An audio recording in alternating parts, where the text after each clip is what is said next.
The broadcast is now starting. All attendees are in listen-only mode.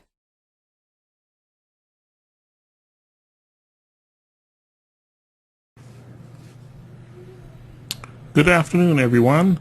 This is Mark. Just checking to see that everyone's microphones are working today. I can see that Siobhan is here. Let me go ahead and check your microphone first, Siobhan. I'm turning your mic on now. Can you hear me? I'm here. Can you hear me? I can hear you now. Okay. Okay. I'm waiting for one other person to log in, and then we can get started. So hold on for a second, please. Oh, sure.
Good afternoon, Nancy. I'm going to do a microphone check now. I'm turning your mic on now. Could you go ahead and test it out? Can you hear me, Nancy? I can hear you. Can you hear me? You sound perfect. Okay, Great. let's get this webinar going. Welcome to the Monatomic Andara Crystals Level 1 webinar. Mark Nair, LCU. Now I'd like to take the time to say aloha and welcome to everyone that's here participating today. And this is our Level 1 webinar on the Andara Crystals. So we're going to have a lot of history and background today on where they came from, what monatomics are, and such. Let's continue.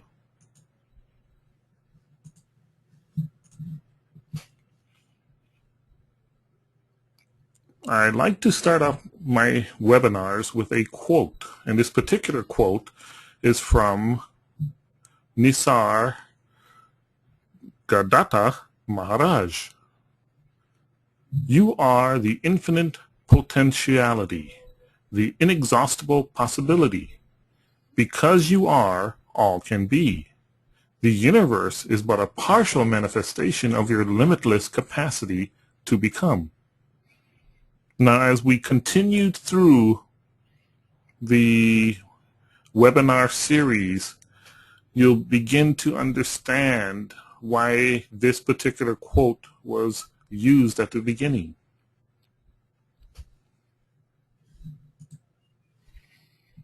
Now, today, we're going to be going over Part 1, Andara History, Part 2, Monatomic Metaphysics, and Part 3, Use and Modalities.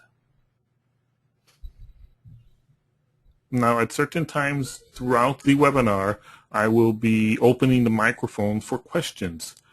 If at any time during the webinar you have a question, just please raise your hand, and I'll get to you as soon as I see the hand. Let's continue. Part 1, Andara History.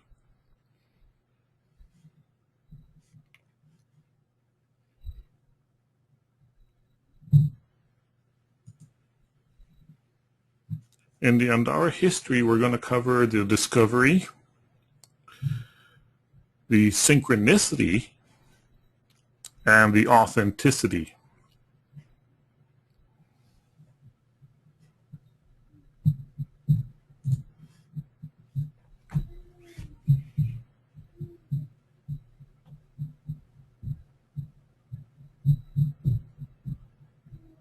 It was in 1967 when the first Andara crystal was discovered by Nellie Morse Thompson, otherwise known as Lady Nellie. Now, Lady Nellie was a Indian Choctaw medicine woman who at the time of the discovery was living in Southern California.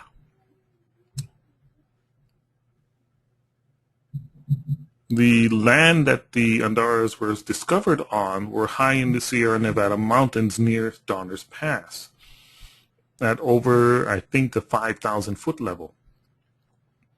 And while walking her land, she came across a dark green crystal, which she noticed and knew immediately that it had many healing qualities. She looked around for more of them, but only found the one, which she took back with her back to her home. It was a few weeks later that a healing friend of hers came by the house and saw the crystal. And she told Nellie, "Oh my God, this is a crystal I've been dreaming about. A very, very important healing crystal that needs to be given out to the world. You need to go back up to the mountain and get more." And Nellie told her, "I looked, there weren't any more. And we looked very hard across my property there, and we could not find any others." So her friend asked her to look where you found any traces of white powder. And the friend described the white powder as the dust that would come off when unicorns rub their horns together. So Nellie said, "Yeah, I know where those powders are." So she scheduled her and her family to go back up into the mountains to look for more Andaras. And when they came across the veins of the white powder, they found more Andaras. Between 1970 and the late 80s, over 900 pounds of Andara crystals were mined from her property. Now, 900 pounds sounds like a lot of crystals. But when you understand that the crystals themselves can come in at between 50 and 100 pounds, that's not very many crystals at all. In the early 80s, an earthquake occurred in the area, and the site that the Andara crystals were from got covered in a landslide. Now, during this time, very, very, very few people knew about Andara crystals because of the scarcity and the location and who they were coming from.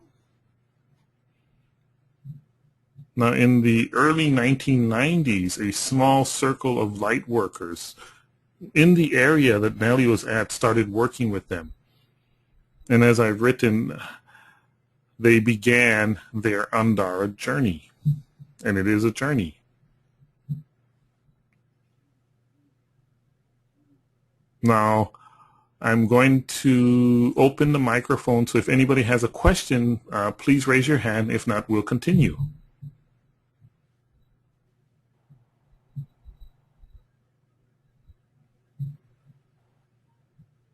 Okay, let's continue.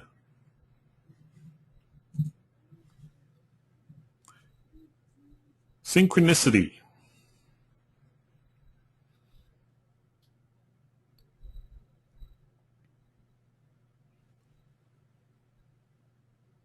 In the mid-1990s, another landslide uncovered a new source or vein of Andara crystals that had been previously buried.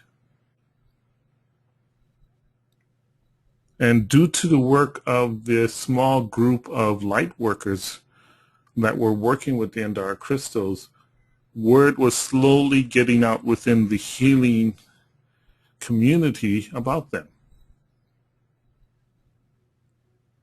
At the same time that this was happening, there was a farmer by the name of David Hudson who had discovered a white powder on his land in Arizona.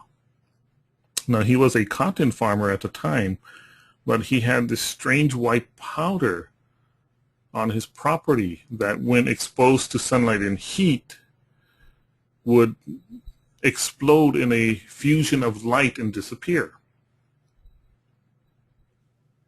Now, David Hudson had no idea what this white powder was, which was very similar to what Nellie had reported. To make a very long story short, David Hudson spent almost $5 million of his own money researching what it was that this white powder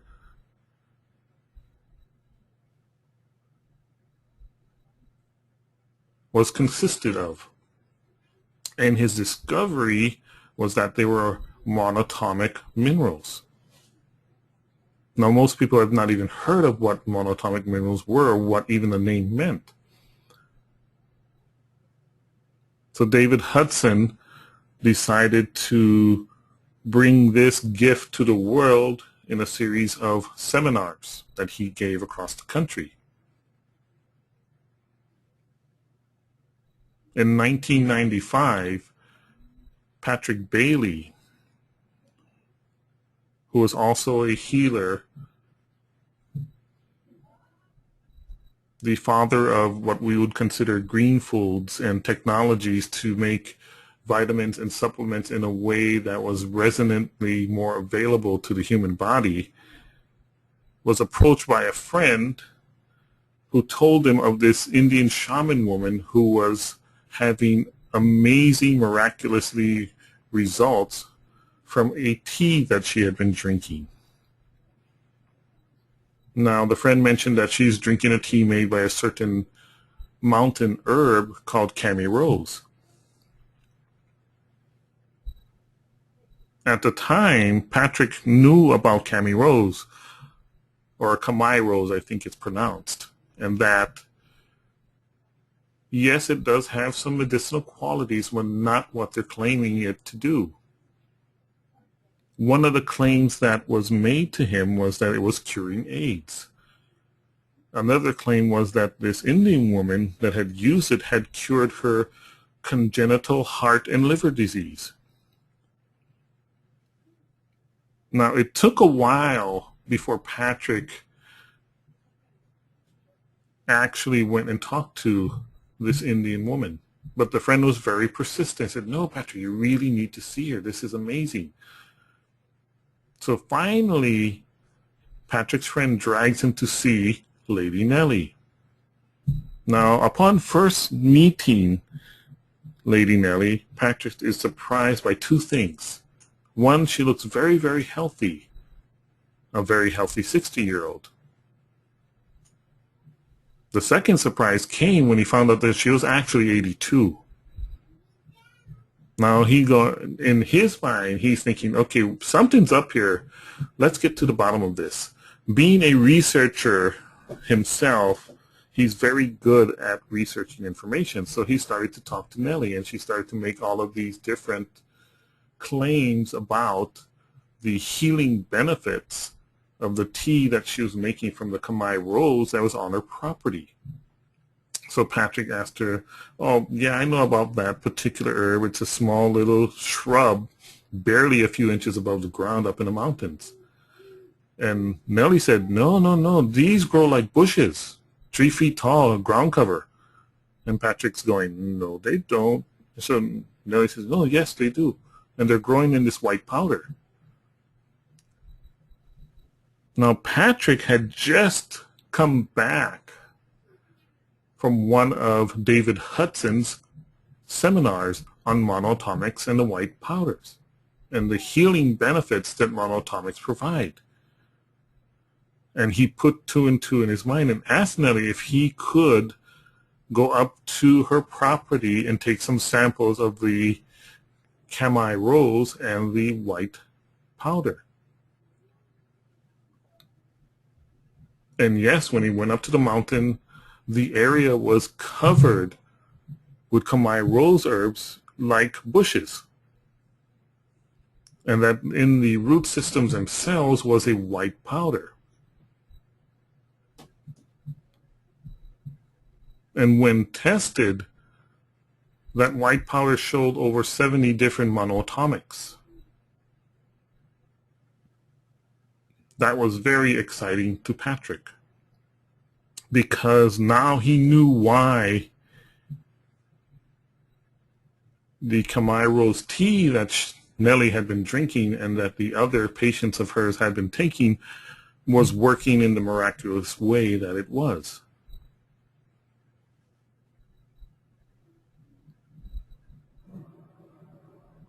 Patrick started a new business right there and then and called it Harmonic Enterprises, where he started to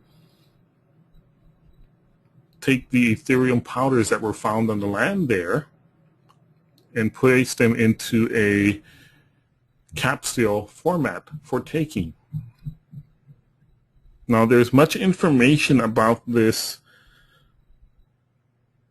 at his website, and the website's www.harmonicenterprises.com, and you can look up all of the different Ethereum products that he carries there.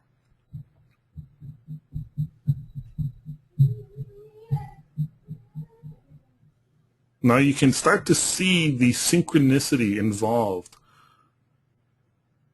on how all of this is coming together. And that's one of the things that Andaras really, really work well at, is that synchronicity. And as we move on further, when we get to 2002, in the summer of 2002, my wife and I opened a small gift store here on Kauai. Now, the gift store itself was just a front for a metaphysical healing store.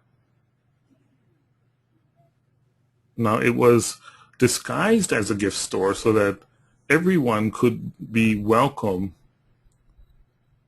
to come and browse the products within without feeling threatened.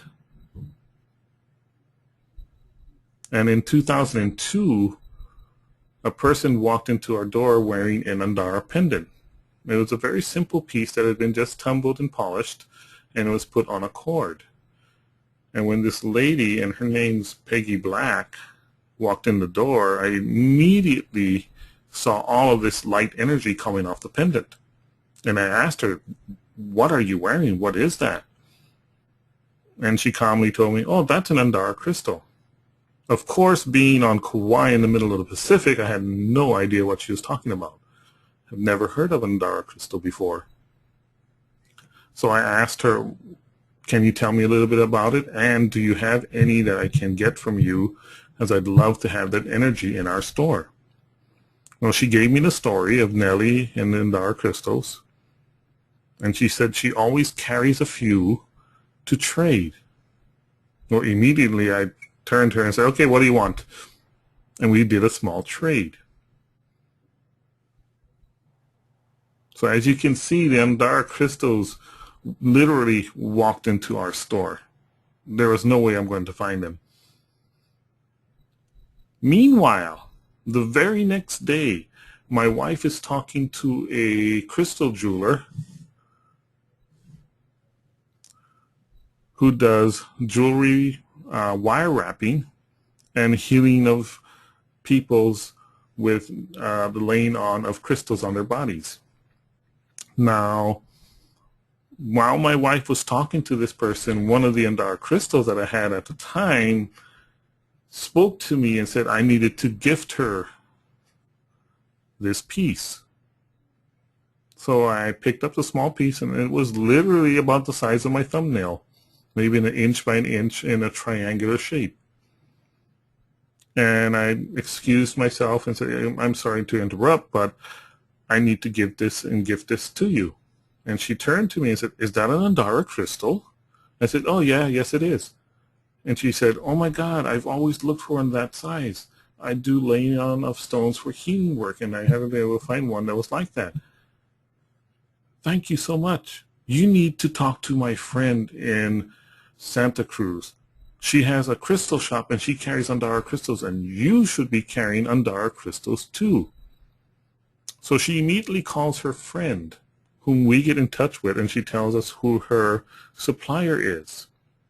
Now his name is Bob, and he's a direct representative for Nellie. And he's coming to Kauai in a week. You see the synchronicity kicking in again? Within 2 weeks of Andara crystals walking in our door, we were carrying them. And as far as I'm concerned, Andara crystals actually chose life's treasures to be their distribution point in the Pacific to the rest of the world. For it seems that Kauai was a crossroads. For I know from all the years that we're there, Andara crystals went out to many, many, many people all around the world, from India to China, Australia to Canada, England, Europe, South America. At one point I had calculated that we had gone to over 20 different countries just from the tiny little store here on Kauai.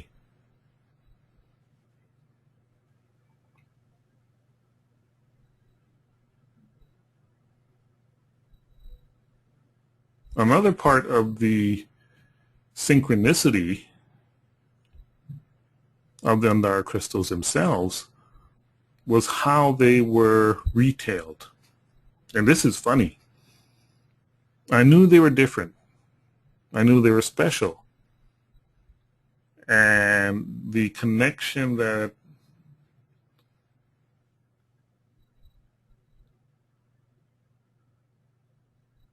was presented to me was that they were not to be placed in a case to be viewed by the public. They needed to be in the back or in a drawer and only pulled out when the time was right for them.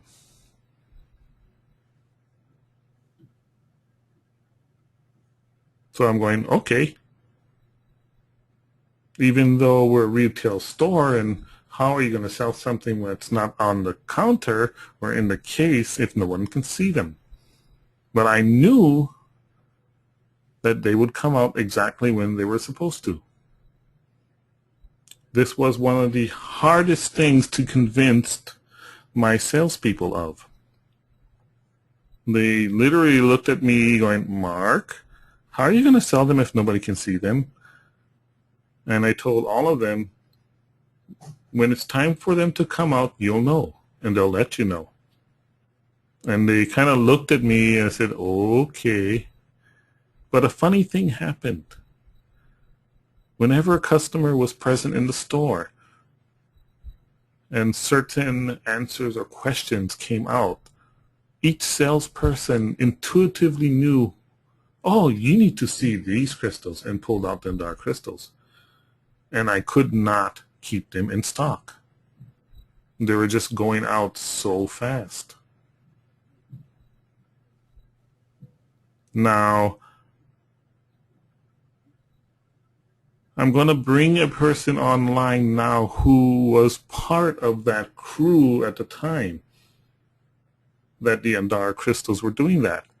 And I just am guided to have him share his experience when he first started to work with the Andara crystals, and in the way that they would be hidden literally in a drawer that no one could see, and yet they would still come out exactly at the right time for each customer. Now, Siobhan, I'm opening your mic up now. Can you hear me? I can hear you, Mark. Great story so far. History I didn't realize. Thank you. Thank you. Can you tell us, being that you were one of the few people that had experienced that whole scenario of hidden Andaras that would only come out when the right questions were asked, and I know you experienced that yourself personally,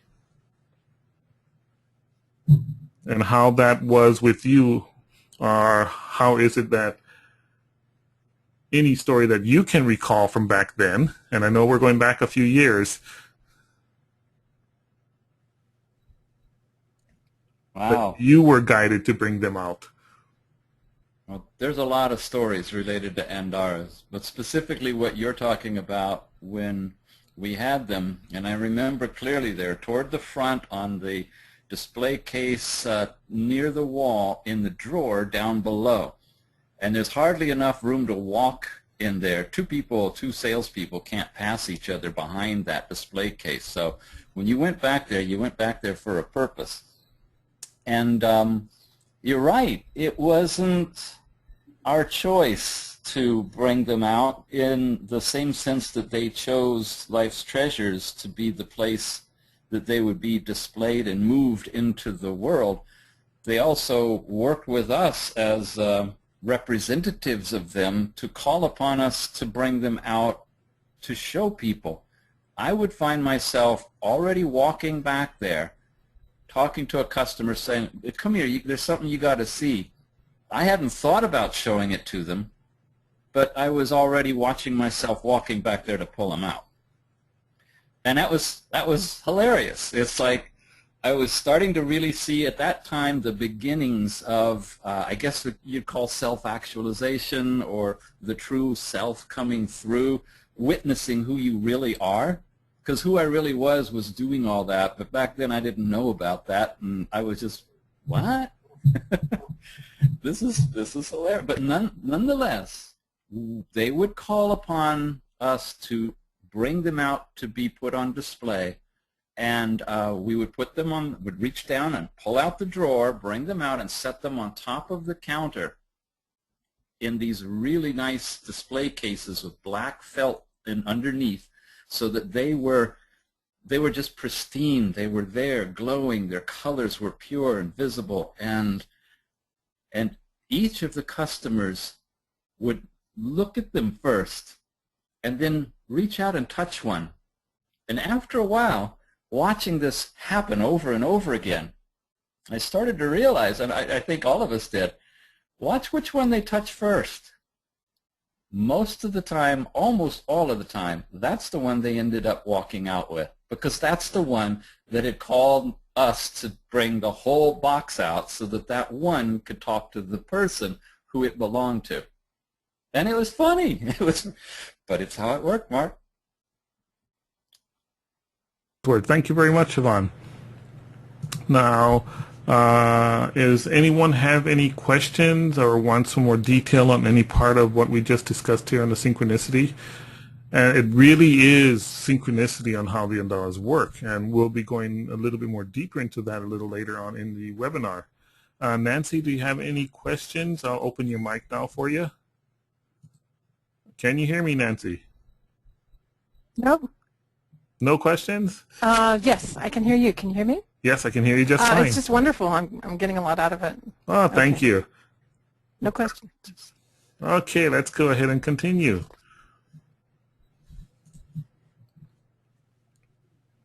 Now, the next screen that's going to be popping up on your computers is authenticity. Now, it seems like I have a slow connection today, as it's taken a while for me to see that it's popping on your screens. Now,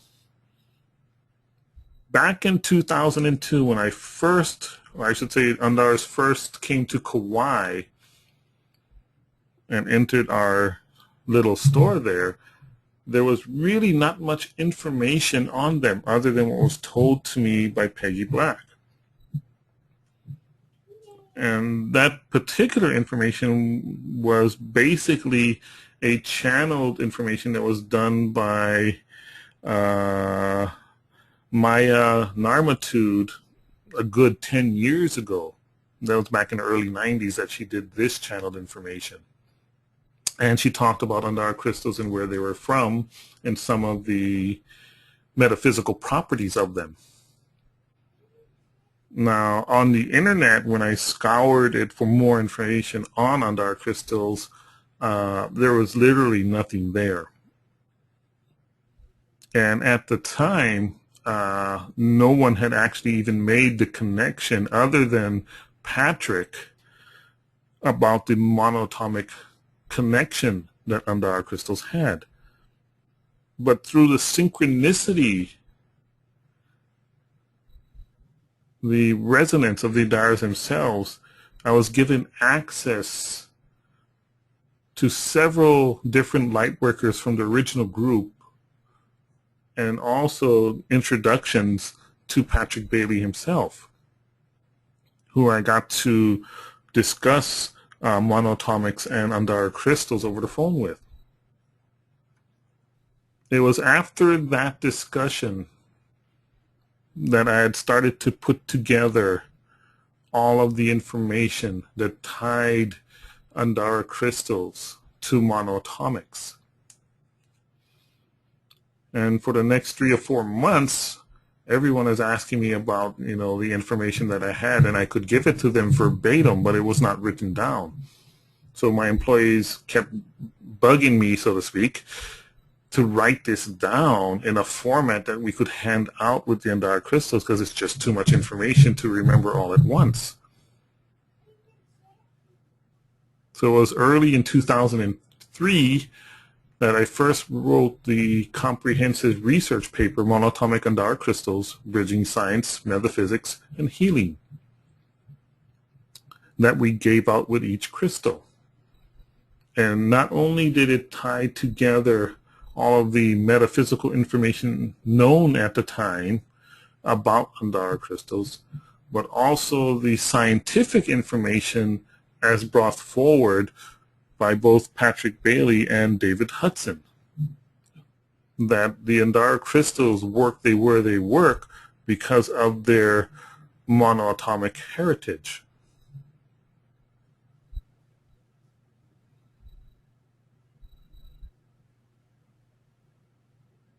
But like any good item that's doing well, there will come a time when marketers or marketeers, I'm not sure of the term, are going to try to take advantage of that market.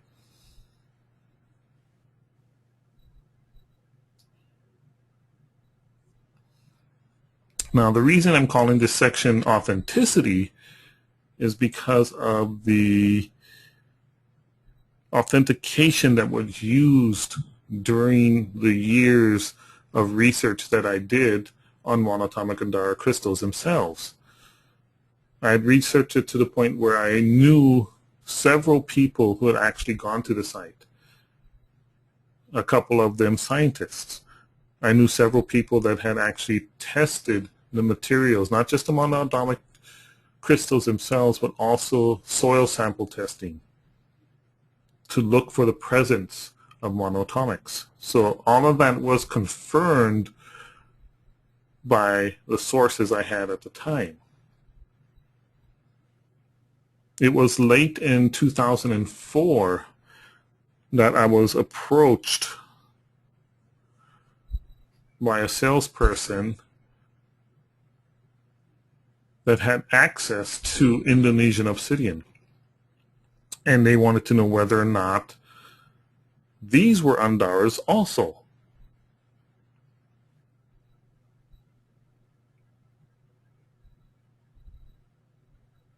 Now, at the time, I didn't think anything of it, because what I replied back to them was, well, before we can authenticate any of it, we need to know exactly the location that they're coming from. We need to know whether or not there's any white powders in the ground that they're coming out of, or monatomic powders. We also need to have some laboratory testing done on the soil samples to establish the presence of monatomics. It is the monatomic nature within Andara crystals that makes them an Andara crystal.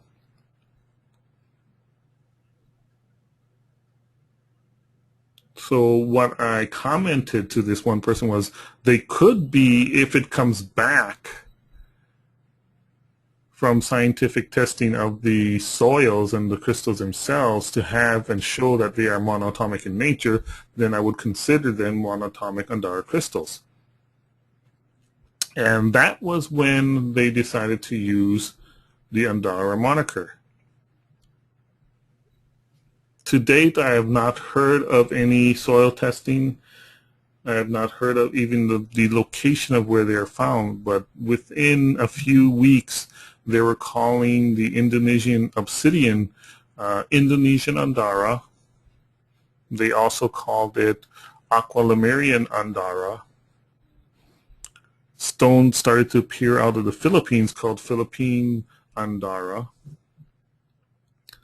And the market started to get swamped by all of these different Andara crystals with all of these different names. Now, at the time, Andara crystals, authentic Andara crystals, were still extremely hard to get because of the location they were at, the ground cover that you had to deal with where you were at, and the accessibility.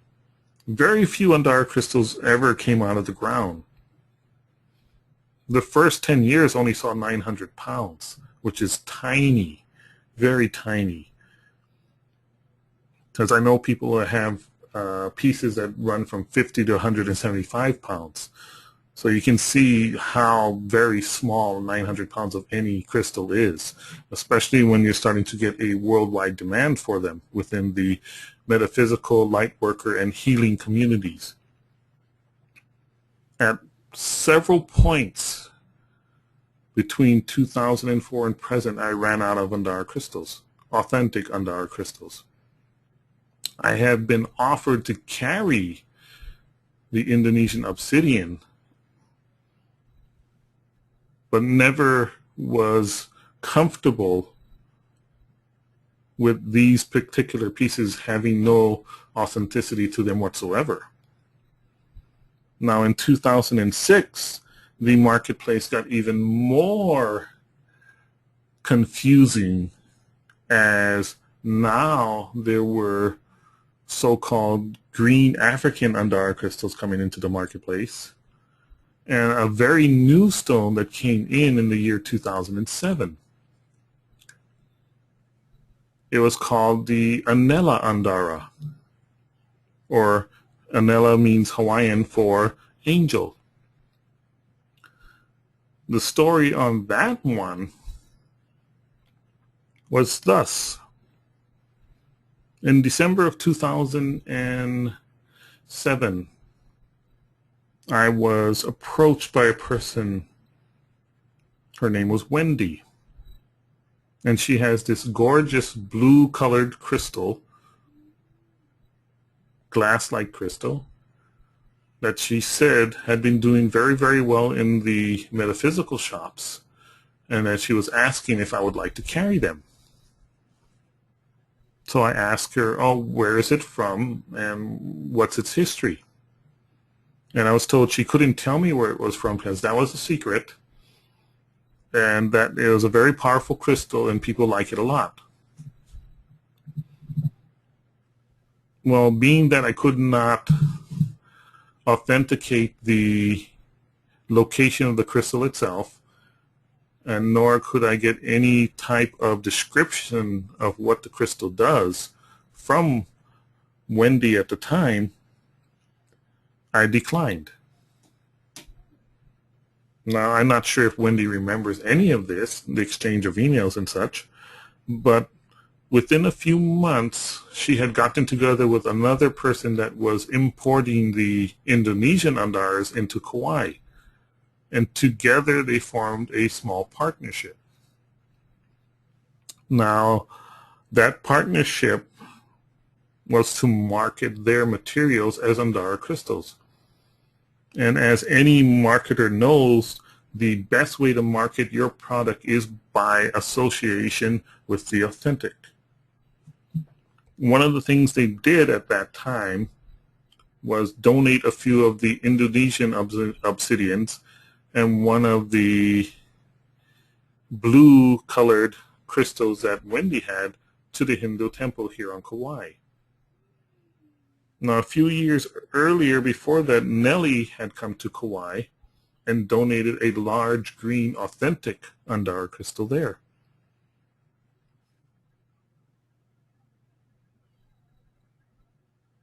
Now, their marketing plan was, of course, by association. So when they approached the Hindu monastery with their gifts of Indonesian Andara crystals in the blue crystal stone, they convinced the monks at the time that these should be next to or on top of Nellie's Andara crystal. Now, this is key because what happens next has now become the birth story for the Andara crystal. Now, somehow or another, the blue crystal that Wendy had given to the monks at the Hindu temple here on Kauai was placed on top of Nellie's authentic Andara crystal.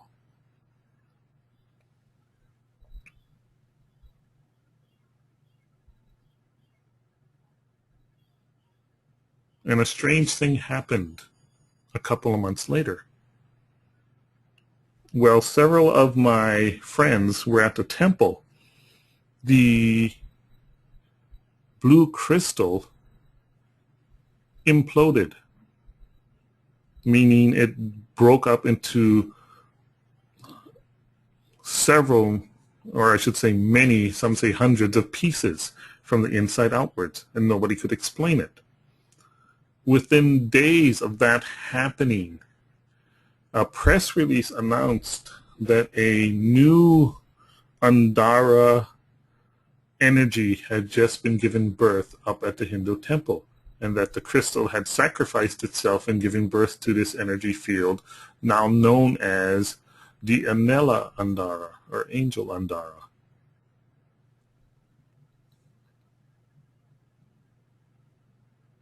Which everyone came into my store at the time in Lahui to give me the great announcement.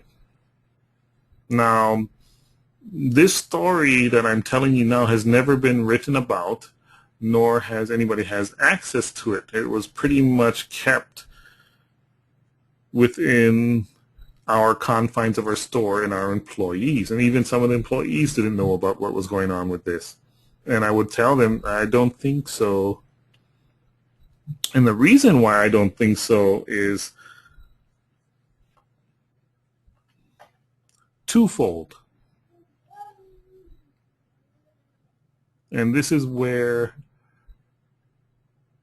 I'm going to jump to another area of information that pretty much most people don't have, but being one of the very few people that were in it from the beginning, I have a very unique perspective of the whole storyline.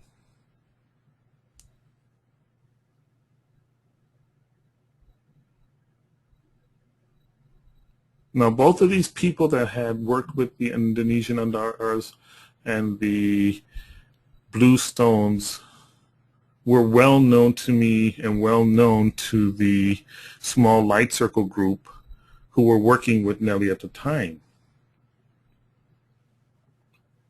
And neither of them had any standing within that light worker group.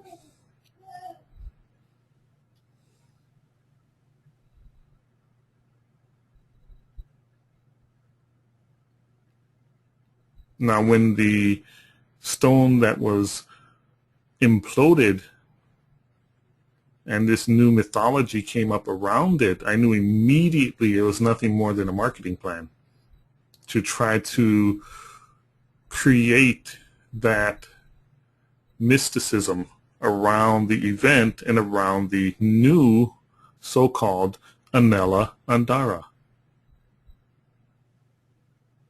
Now, to complete that myth, they needed to get Nellie to make a statement to that fact.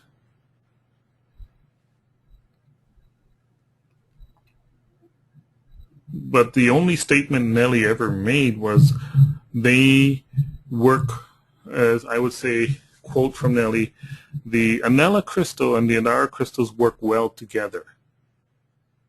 And that was a quote that Nellie gave them.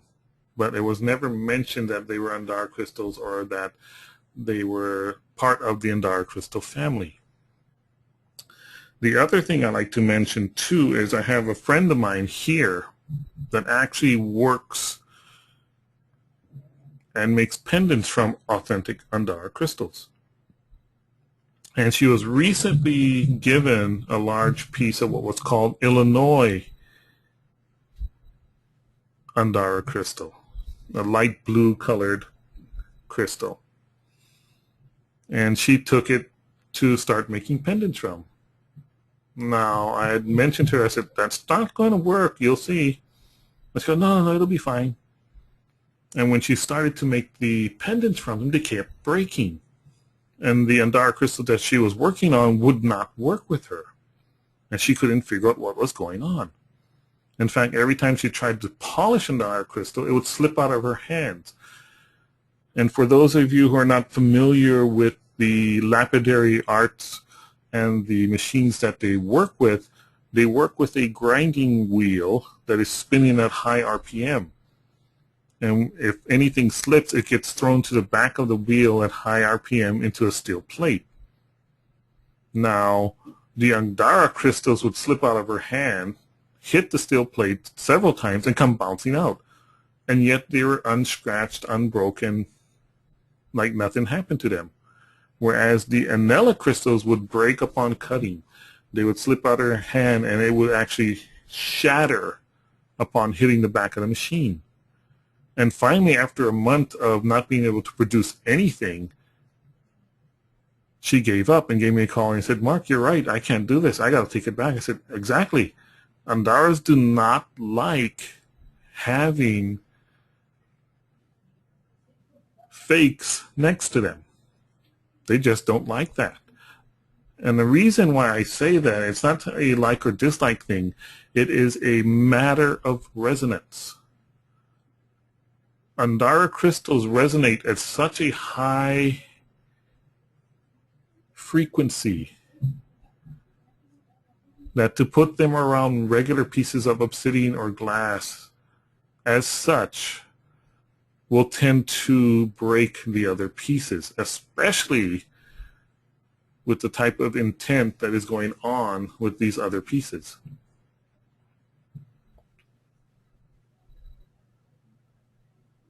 So the jewelry that she was trying to make from the pretender obsidian literally was crumbling in her hand.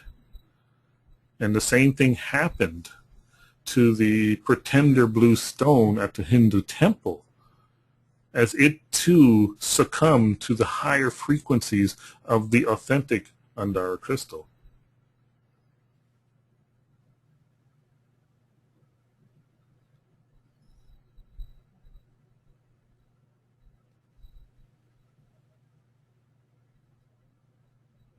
And that's just one of the marketing stories that are out there right now that no one knows about, other than anyone who's taken this particular presentation. Now, there are others that are out there that have done all of these different things in different ways. No matter where you go and no matter what stone you talk about, this is pretty much true for all marketers. They're out to make a profit, and they will do it in any way possible.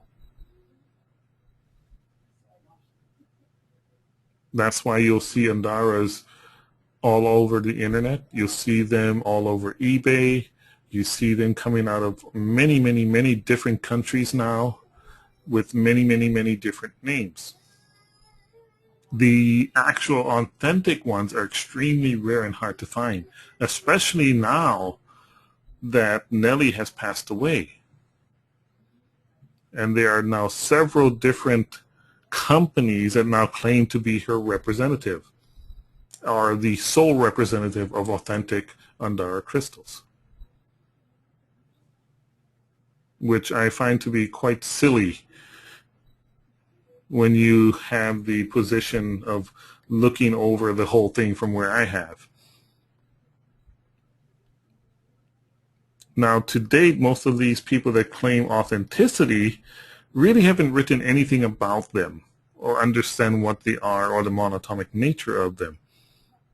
Neither do they understand the locations that they're from or understand the resonances that they are working with.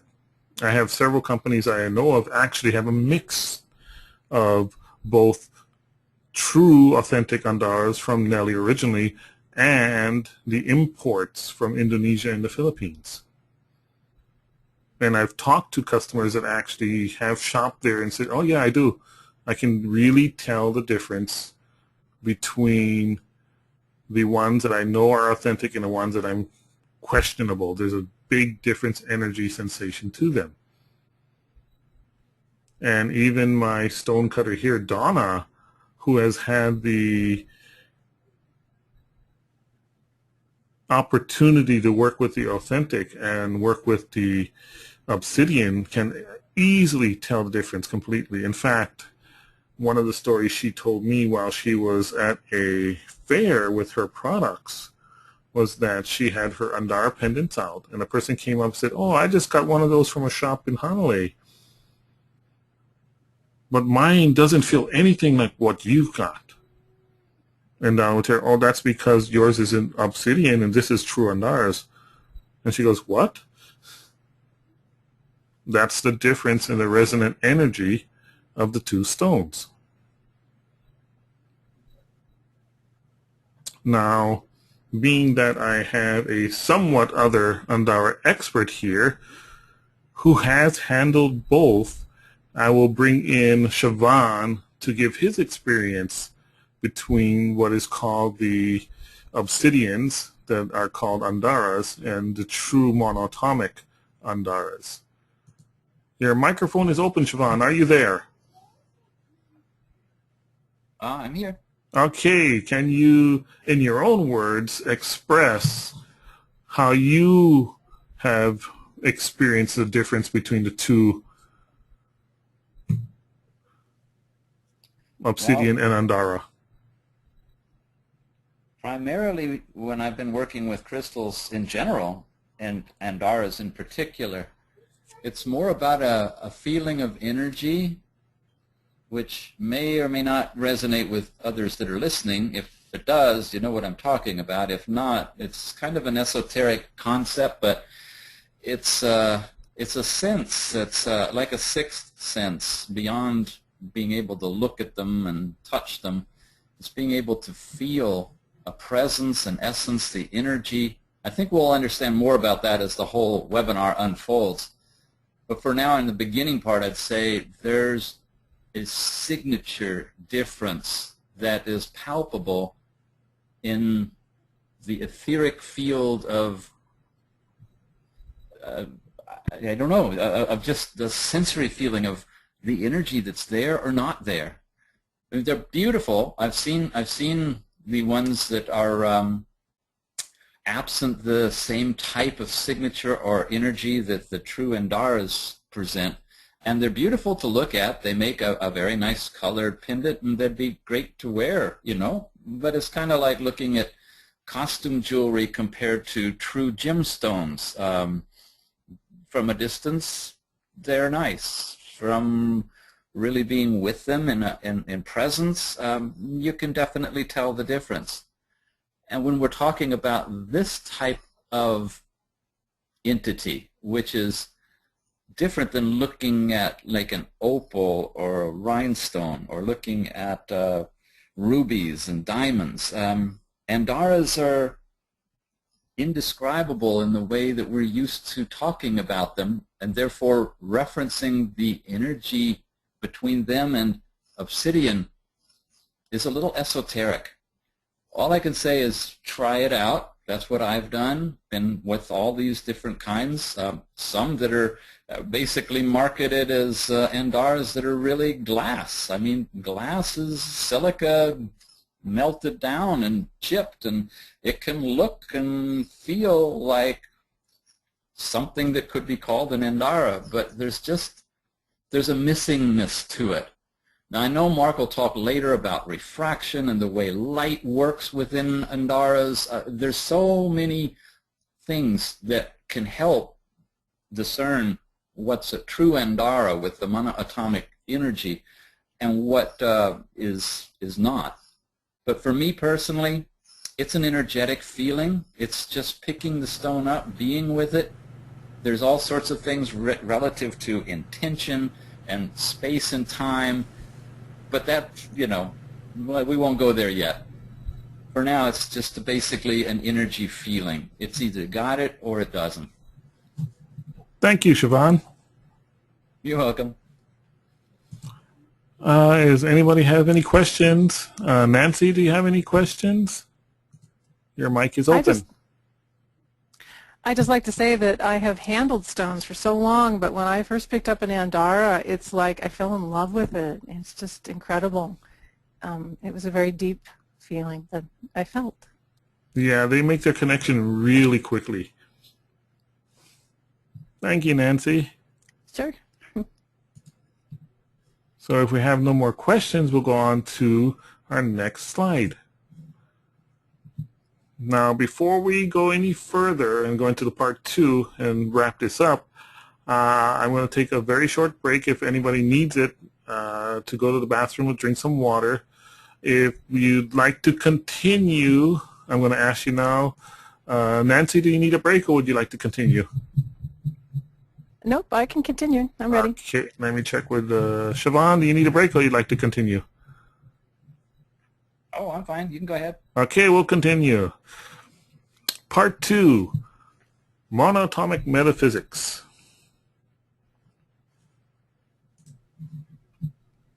Now, we're just going to deal lightly with these subjects because they're going to be in much more detail in the next 2 seminars, or webinars, I should say. But on the monatomic metaphysics, when we start to discuss the monatomic properties, these are the properties that make monatomic Andara crystals what they are.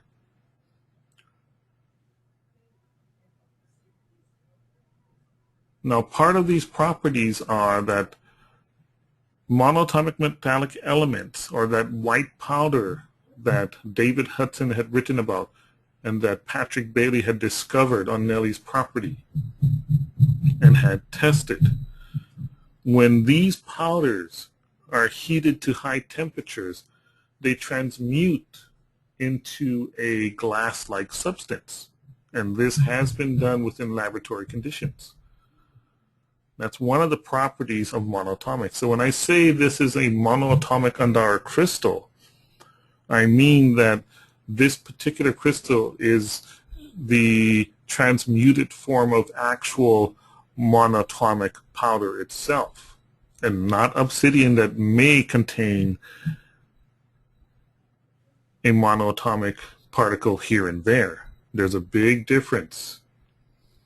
The other properties that monatomics present within the Andara format, because of their structure of being here and partly not being here, is that they form a bridge. Now, the bridge that they form due to the molecular structure of monatomics themselves is a bridge crossing our, what you would call reality, to that of the 6-dimensional healing space, or the infinite planes of light. Now, monatomic powders are superconductive in nature. Now, superconductive means that whatever energies that are contained or running or flowing within that particular material will continuously be there and does not run out. It cannot run out. It can be tapped into, but it cannot run out. And anything within resonance of that superconducting material can tap into that energy. And that is why I call it a monatomic bridge. It bridges this reality to that of the reality of light or heaven, and brings into effect that synchronicity or synchronous state of things happening almost instantaneously. Now, these are just the short versions of the explanations of monatomics themselves. There's going to be longer, more detailed versions within the next webinars. But what makes Andara Crystals so special is that monatomic nature, or the monatomic inheritance itself.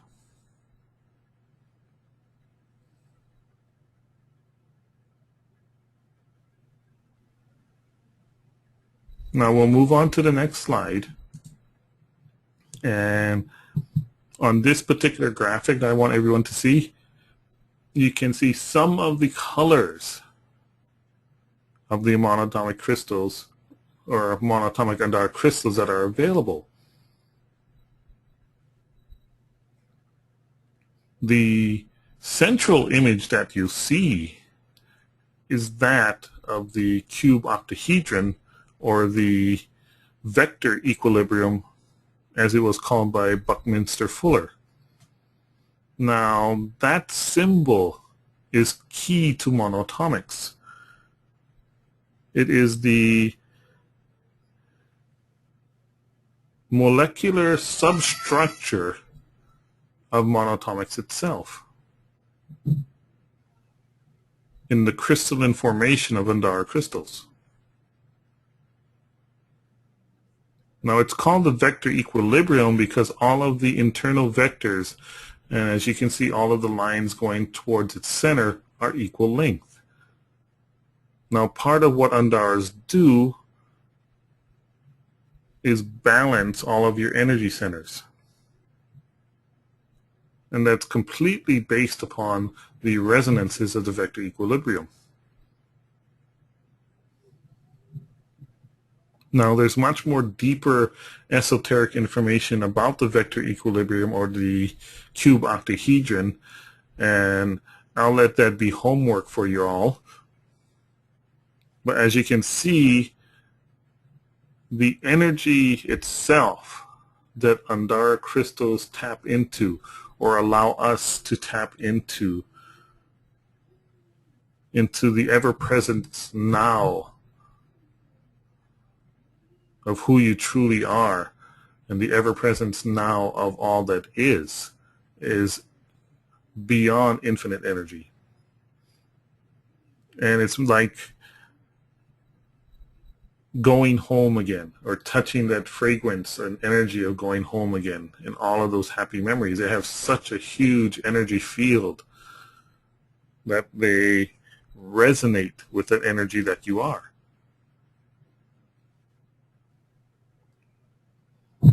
Now, while I have this window open, I'm going to open up the floor to any questions. So if you have any questions, please raise your hand, and I'll open your microphone.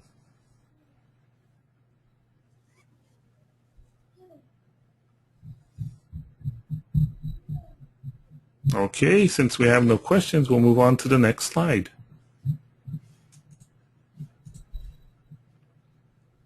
Part 3, Use and Modalities.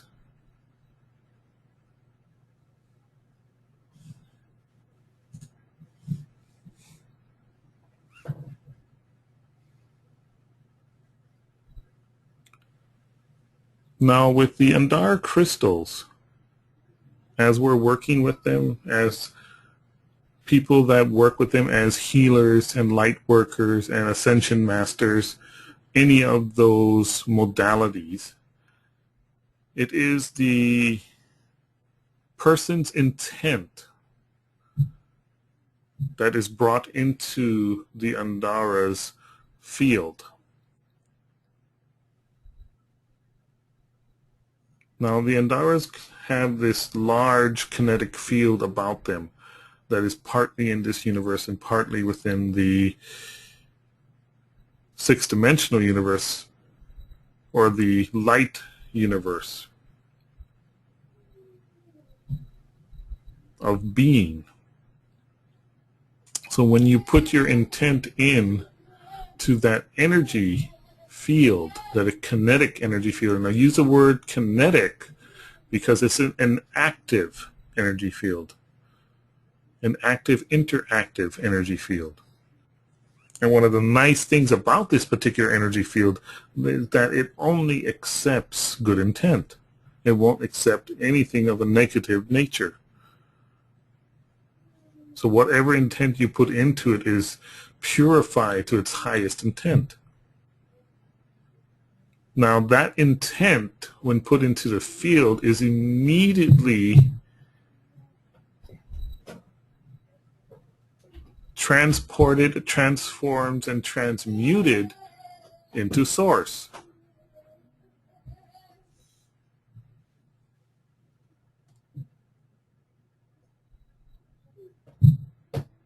In an almost timeless, instantaneous format.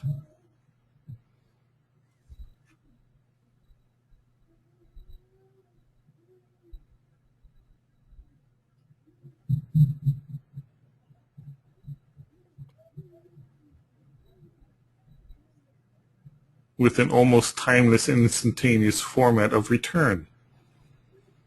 Now, to give you some examples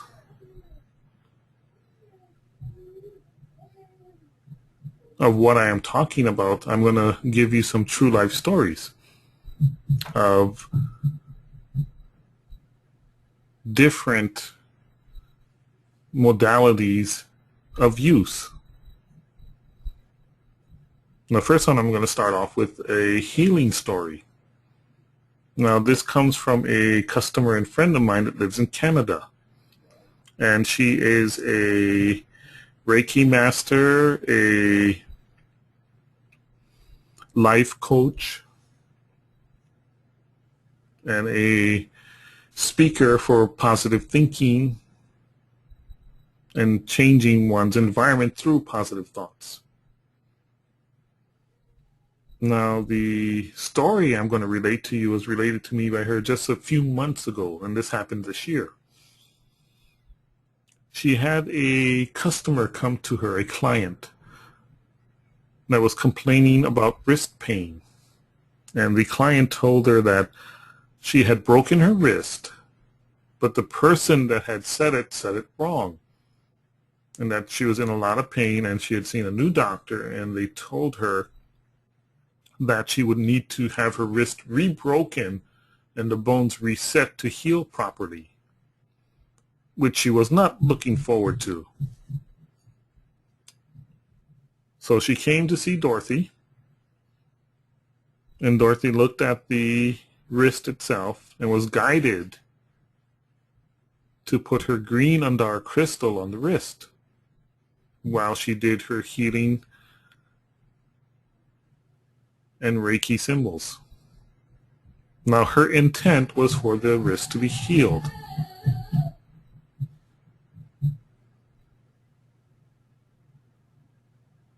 And at the end of the session, the client reported, "Oh, it felt much better, thank you." Now, the next day, the client had a doctor's appointment where they were going to x-ray the wrist again to make sure that we know exactly what we need to do in order to correct this problem and not make any mistakes. Much to their surprise,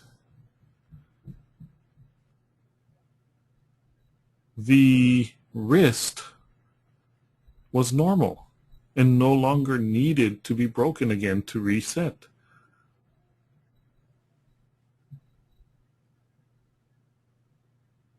Of course, the client was overjoyed that she didn't have to have her wrist broken again, and she immediately called Dorothy and gave her the good news.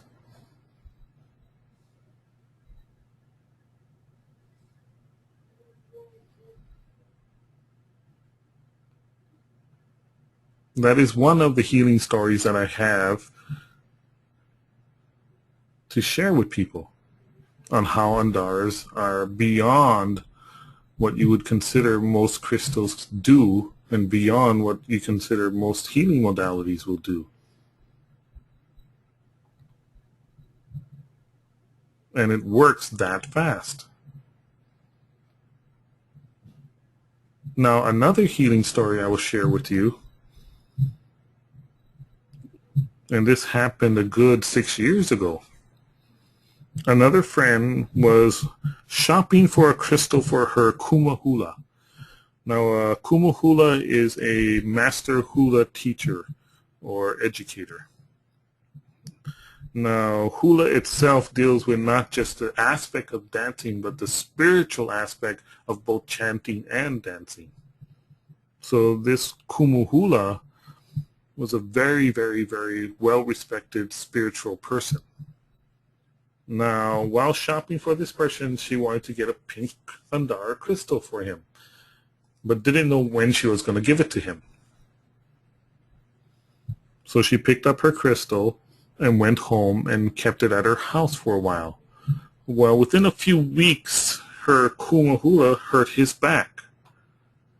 Now, being the spiritual nature of hula itself, all of his students had different ways and modalities of healing, and they all offered to help heal his back. Some of them did massage, some of them did prayer, others did laying on of hands, there were others that did Reiki. A lot of different ways were utilized to trying to help their kumuhula. Now, Susan didn't want to be one of the bandwagon of people going, oh, you should do this, you should do that, let me do this, let me do that. She was guided by her Andara crystal not to mention anything at all, and that just put me, the pink Andara crystal, on his picture and it'll be okay, which she did, with the intent that he be healed. The very next morning, the kumuhula woke up and his back problem was gone. And in his mind, he knew he needed to go and visit Susan that morning for some reason. So he drove off to Susan's house that morning and pulled up to her driver, and she was surprised to see kumuhula there. So, what are you doing here? And he said, I had the feeling I need to come over and say hi. So he comes over and says, oh, come in the house, let's have some tea. And as he's walking into the kitchen, he sees his picture with a pink stone on it. And he knew immediately, just by the look in his eyes, that he knew what had happened. And she still did not mention what it was she did. But she did give him and said, oh, by the way, this stone is for you. So even in the distance healing, Andara crystals can overcome distance, time, and place also. Now, as towards manifestation, as I've had many customers say, I want to manifest this, I want to manifest that in my life, how can I do that? As I tell them, with Andara crystals, because of the way that they work and the fields that they work in and the energies that they work in, whatever it is that you're trying to manifest, synchronicity will kick in so that everything happens almost so quickly it's like magic. Now, the one story that I usually tell about manifestation involves Siobhan.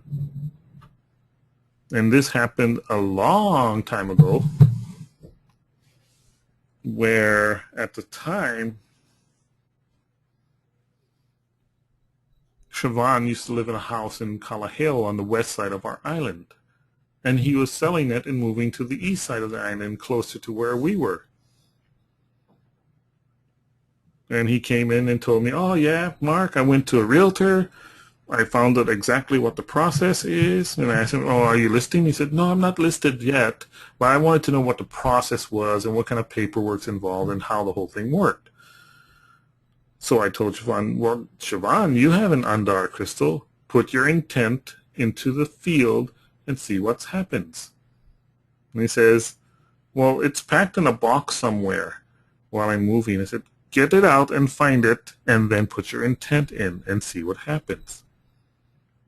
So needless to say, Siobhan found his Andara crystal and put the intent to sell the home within its field. About a week later, Siobhan walks back into my store and tells me, "You won't believe this, Mark." And I said, "Of course I will." And he tells me the story, how he had gotten a phone call from the realtor. Now, the realtor knows him as Bill and tells Bill, "Yes, I need you to come down to my office." And he goes, "What for?" "I need you to sign the listing papers." And Bill says, "Why?" "Because I just sold your home for $50,000 more than you wanted." That took exactly 1 week for that manifestation to happen, bypassing all of the other fields that would have to have been crossed if he had not used the Andara crystals themselves. The Andara crystals tend to synchronize events in a way that everything happens one after the other, really, really quickly, with almost no time involved between.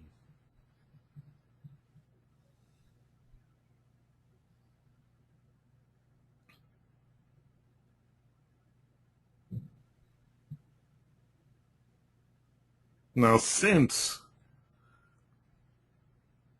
I have Siobhan taking this particular webinar today, we have a unique opportunity to tap into his wisdom in this respect. And before I tap into it, I shall bring in the insight story and tie it all together. Now, when the manifestation of his home sale went through,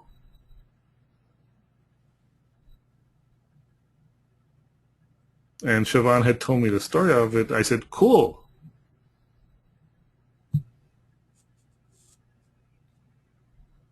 But then a month went by and the home didn't close, and then another month went by and the home didn't close. And there's all of these different hoops that were being jumped through. And this is where the insight of the Andara crystals themselves comes into play. For within the intent to sell the home was just that, the intent to sell the home. There was no time frame given to it. There was no closing given to it, just the intent to sell the home, which it did sell it. The other parts of the manifestation of the sale is part, and the insight into what was actually going on gave us a perfect lesson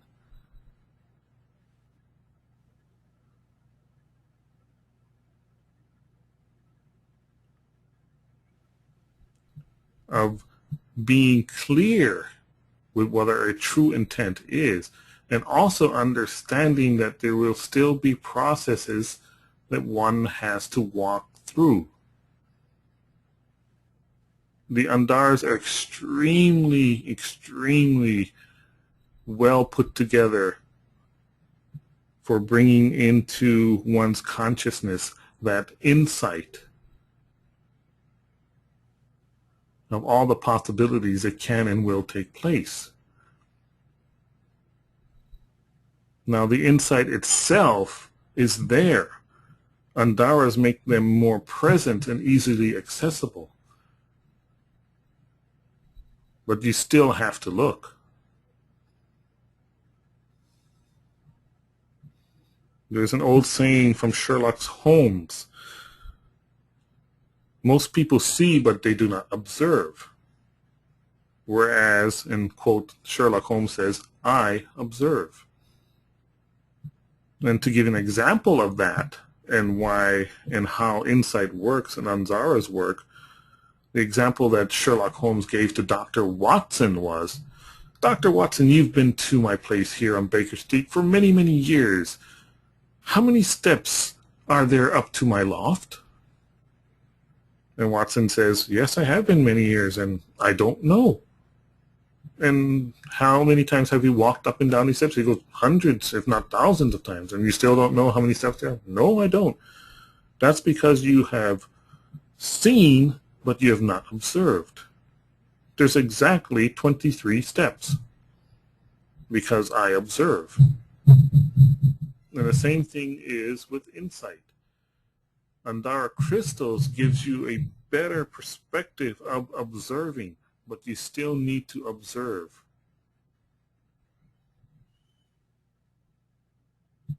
Now, Siobhan, I'm going to open your microphone. And I hear you're going to tell me something, and I have no idea what it's going to be. You're absolutely right. I had absolutely no idea what it would be either. But as you were talking, I went and found the Andara that I was holding, that I put the intent into. And you know how we always get a bunch of emails every day from who knows where, and you're plowing through them, and I'm actually been sitting and looking at a couple of my emails, and all of a sudden, with this Andara, this particular email came up. And the Andara wants me to read it. Okay. It says this: true life mastery is more a function of knowing what to want than knowing how to get what you want.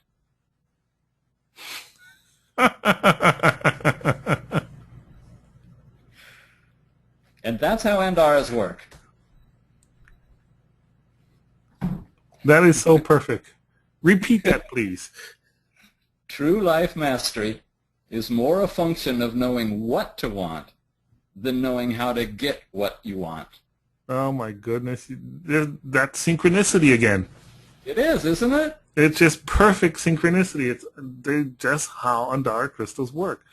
Yeah. There's no way I could have done this. Me either. Me either. I'm sitting here feeling half guilty that I'm kind of skimming through emails, but I got so many of them to go through, and I know some of the stories, so I'm kind of multiplexing with you, and I'm even telling you I am, you know. Oh, there was a reason, you know. It's like, okay, he said he's going to switch the mic on. You know, and and then you just said, I have no idea what you're going to say. Yeah, I didn't. It's like it hit me immediately in my head that, okay, I'm going to turn your mic on, and you're not going to talk about anything we discussed, but there's something else very important that you're going to bring to the fore and bring out into the open that the Andaras have arranged, so to speak, for you to read out loud. And I had no idea what it was going to be, but it was going to be perfect. Yeah. And the Andara is sitting here right with me in my left hand. It's flame. I'm looking right into, if you remember, that really beautifully clear one that kind of goes back and forth between clear to kind of a light blue-green. Mm-hmm. I remember flame with the big rainbows. Yeah. Cool. Thank you, Siobhan. Oh, thank you. Thank the Andaras. Thank you, God. Exactly. Okay. Nancy. Can you hear me, Nancy? Your mic is open. Hi. That's wonderful, Siobhan. It's just incredible, huh? I've watched this happen again and again and again. You have any comments you'd like to make or any questions you want us to play with? Well, just the potentiality, like you say, of what they can manifest is pretty amazing. And I have several of them now. And I haven't actually put intentions into anything. So I just love their energy, and I'm not sure how to work with them yet. I even haven't meditated with them yet. So. Well, that's coming soon. Yeah. Yes, we're going to be touching a lot of different things in the upcoming webinars. This is just the bare bones. Brief, yeah. Very brief bare bones. The basic foundations, This is yeah. just your basic foundations on what they are, how they work. Once Yeah. we get into the in-depth stuff from tomorrow on, oh my goodness, we're going to have a ball. Well, you know, the one thing I have been doing is making an elixir with the green healing Andara. Mm-hmm, mm-hmm. And I purify my water with it, and it's in a pitcher. The question I have that I'm not sure of, this pitcher, I don't know if it's crystal that has a lot of lead in it. Oh. And there's something in the back of my mind that says crystal has lead in it, and it's not the highest quality container for resonance, for healing, for that kind of work. Well, what happens is lead tends to dampen the resonant vibration field of any type of elixir that you would put into it. So it's probably not the best material to be using to make healing waters. Okay. What do you use, glass? Usually I use glass, or you use one of the PPG or something, plastics. Oh, okay. And I can't remember off the top of my head, but there's a certain acronym for them that are the safe plastics to use. Right. You're not supposed to use 1 and 5, I think. Yeah, exactly. Great. But there's special ones that are out there that's specifically for non-toxic use. And I can't remember the acronym off the top of my head. But usually any type of glass bottle or even a wine bottle is your best bet. Because any of the wine bottles themselves are pure glass. So wine is such a sensitive container that they have to be very careful with the glasses that they use with it so they don't corrupt the actual flavors and essences of wine itself. So if you have an old wine bottle or a new wine bottle, for say, that'd be a perfect bottle to use for making Andara essence. Okay. And the other thing I worry about is being mineral in nature. If a little piece comes off, if I ingest that, that might be a problem too. Actually not. Being that the monatomics themselves are inert materials, they'll just pass right through their system, but they will leave their resonant information with you. And we'll be getting into that more so tomorrow when we start to go into the actual aspects of monatomics themselves. Okay. And you know what I need to tell you is that this picture is just now broken. I don't know if it happened when we were talking. But it is now dripping water on top of my table, and there's a big X. Oh my God, that is so cool. So, and I'm very gentle with it. I didn't do it by banging it around in there. So, yeah, it's telling me something. Andaras will tell you stuff immediately, and that's just another example of the synchronicity of their energy fields, especially when they become activated. Wow. Wow, that is cool. Thank you, Nancy. I'll take a picture of it and send it to you if you want. Definitely take a picture of that. Send it to me. That would be perfect. Oh, very good. And it'll go along with this webinar as I put it together on a format for us to all look at. Wow. I guess that's not the picture to use. No, I think it's going in the garbage, in fact. Oh, wow. That's cool. Very cool. Yeah. All right. Do you use an Andara in your water system with your children? Actually, I have so many Andaras around the house that this place is so energized. Oh, okay, yeah. It's unbelievably energized. I mean, you've been to how our store was. Imagine it all in your house. I can't. And a lot of people don't even know how I can move around with so much energy fields here. Yeah. So, oh no, I'm used to them. Well, you love the energy too, the frequency. Yeah, all right. Thanks. That's unreal. Okay. Okay.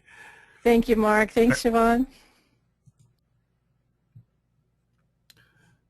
Now, as we move into our next slide, this is a high-definition photograph of a 79-pound green Andara crystal. And the reason why it put itself there, because I didn't choose it, it chose itself, is it just wanted to bring the energy field of one of the big Andara crystals to this webinar. Now, last Friday when we did this, one of the attendees commented that it looked like a big happy green frog. And when I looked, I said, oh my God, it is. It looks like a big happy green frog. Now, the original picture of this that was done by the photographer is a little bit different. And that's only the light source in the background, which the Andara Crystals had me, or I should say, I got to watch myself fix the background lighting to the effect that it is now, which is what the Andara Crystals prefer much, much more so than the harsh lighting background that was originally on there. Now, as you can see from this crystal itself, Andara Crystals literally have come out of the ground in very, very big sizes. And the energy fields of these guys, no matter what size, is exactly the same. They both access the same energy field. So from the smallest Andara to the largest Andara, no matter what you have or what you are working with, you have access to that same resonant information, that same resonant energy, that same resonant now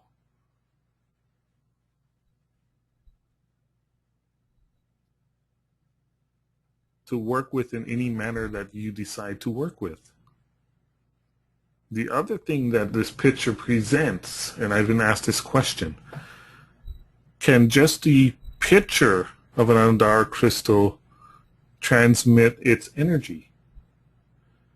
And in actuality, yes, it can.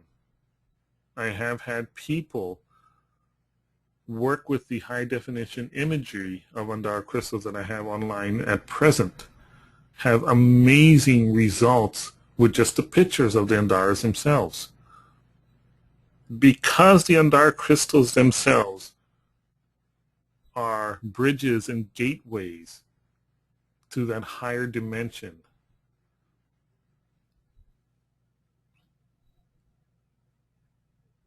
that also carries over to the imagery format. So even pictures of them will carry that image and information and access gateway to the people that are viewing it in a way that just blows everyone away.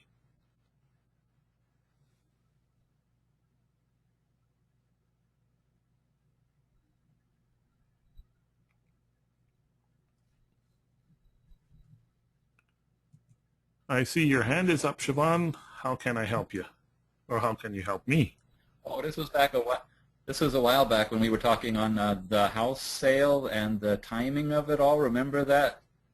Yes. And you were mentioning that we have to be clear about the timing with intent if we want to make sure we're really covering everything, because inside the Andara, time is irrelevant. It's going to manifest. It's going to be when it does. And I just wanted to share with you that we were talking about how long it took for the house to actually finish the transaction when it went into sale. It was actually almost 4 months. It was sometime late August, September. I was confused about why it took so long until I realized that when it finally did sell, it sold the first couple of days of the next year.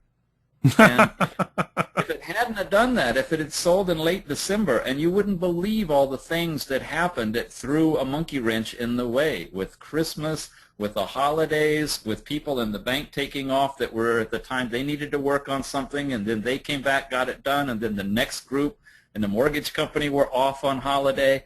And it went right down to the wire where the end of December it was supposed to close, and the person was sick on the last work day of the year.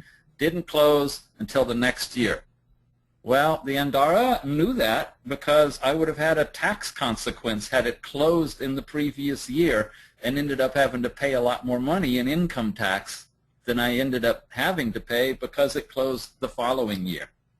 So it was all perfect in how it worked, and the intent to sell the house effortlessly and easily it took over. And I'm really realizing, especially with Andara's, reason I'm bringing this up is if you put intent in there, trust it. Trust it thoroughly. And the universe knows what it's doing. If it doesn't seem like it to you, 20/20 hindsight, look back, and it probably will make sense later. Thank you. That's great. And that's that insight that they try to point out to you or any person that has an intent into a field of theirs. As things are working themselves through, there really is a background of information that the Andaras are access to and are trying to show you.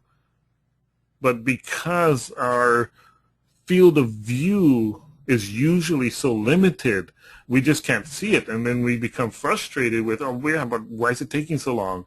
But in actuality, it's supposed to take that long because it's going to work out much, much, much more for the better in the true intent of what it is that you wanted to have happen. Exactly. But they're not good at telling you that that's what it's about. So they're silent receivers. They just work their magic, and you just you realize it later that everything they were doing was so beautifully perfect. Yeah. And like you said, it's always working with the positive intent. And what may feel like is a negative result of positive intent is in reality a part of the process of getting to that place where it all is the positive outcome that you're desiring, that your intent set up to begin with. Perfect. Just perfect. And I love the way that the Andara Crystals, I'm going to turn off your mic now, where they had Nancy's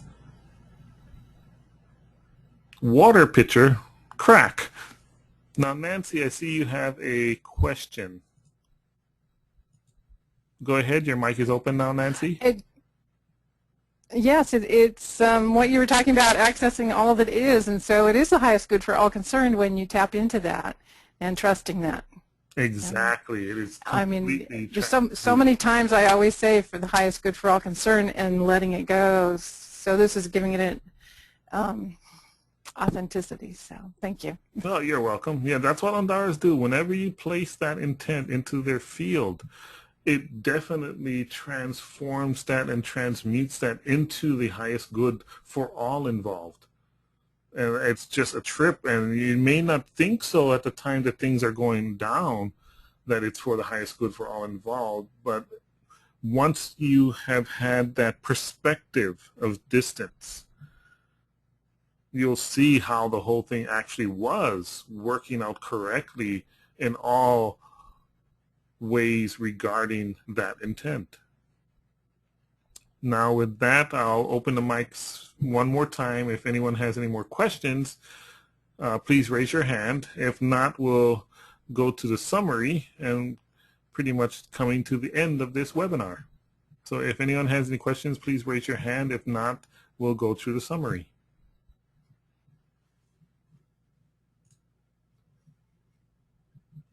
Okay. Now on the summary itself,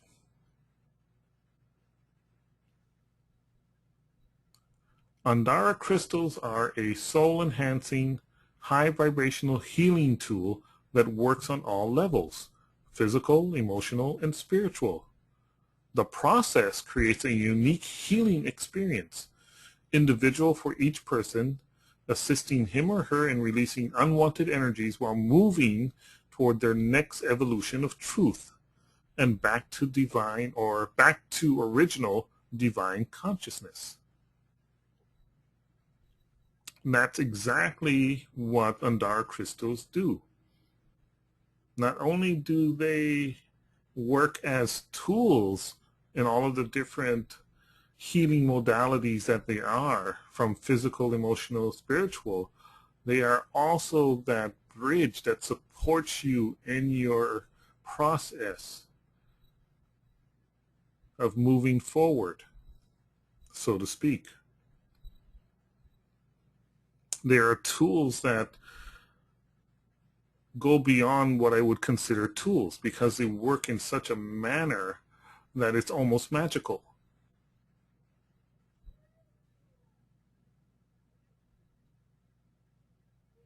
And with that said, I'd like to thank everyone that's been to and attended today's webinar.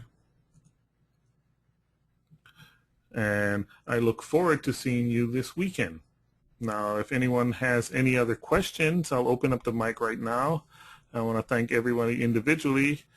Siobhan, thank you very much for participating today and adding your wisdom and love and intelligence here. Your mic is open. You're welcome. Thank you so much for the opportunity to be part of this. And hopefully I'll see you on the weekend. If not, it is as it is. Very true. Thank you, Siobhan. Nancy, thank you very much for participating today. Your mic is now open. Well, thank you. It's been a real enjoyable way to learn about something that I just love so dearly, and having your wisdom and experience and knowledge and guidance is just truly helpful. Thank you, Mark. Thank you for the wonderful picture story. You're welcome. I will send that. I'm trying to get a good background picture right now. It's my desk is so messy. Anyway. You haven't seen my desk. Well, thank you very much, Nancy. I look forward to seeing you tomorrow. Very good. Thanks, Mark. Okay. So thank you, everyone. Blessings and light, and have a great afternoon. Thank you for coming. Bye-bye.